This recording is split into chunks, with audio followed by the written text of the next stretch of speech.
Vivi. So, welcome to Vito. So, this is Unfiltered Me. Makakarinig kayo ng mga sounds, anything sa likod-likod.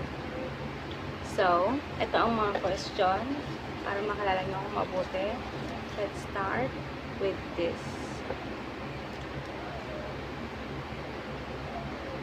Where did you finish your senior high school?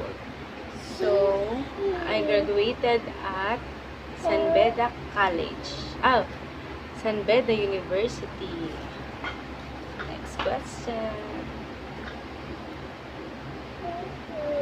What is your motto in life?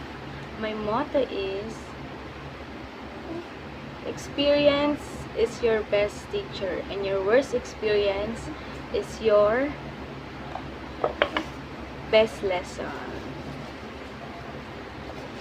Next is, introduce yourself. So, hi, I'm Venus Mendoza, 21 years old. I live in Punta Santa Ana, Manila. And right now, I'm with my son, Dylan. And basically,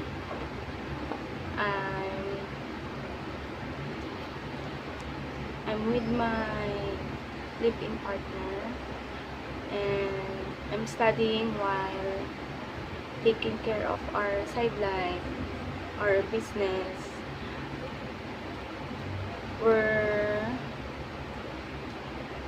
Nagbebenta kami ng burger. Nag-franchise kami ng SB Burger. If you want to try it, just chat me. Next question.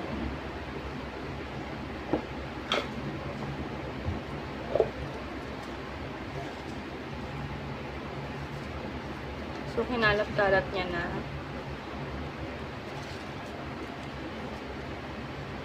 Do you really want to be a chef? So, yes. Actually, ang gusto ko talaga is maging lawyer. Then, syempre, ang path natin is paiba-iba, pabago-bago. Then, paggising ko na lang, parang gusto ko maging chef. Gusto kong libutin yung mundo. Then, tikman yung iba't ibang klaseng pagkain. And, gusto ko, while working, is nakakapag-explore ako. Gusto ko ba? It's 3 minutes. Time's up. Thank you for watching. Say bye-bye. Bye-bye.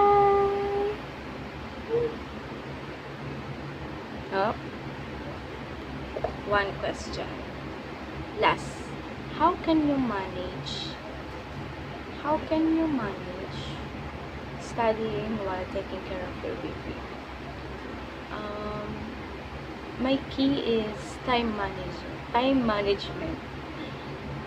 I can manage household chores, schoolworks, and breastfeeding. Until now,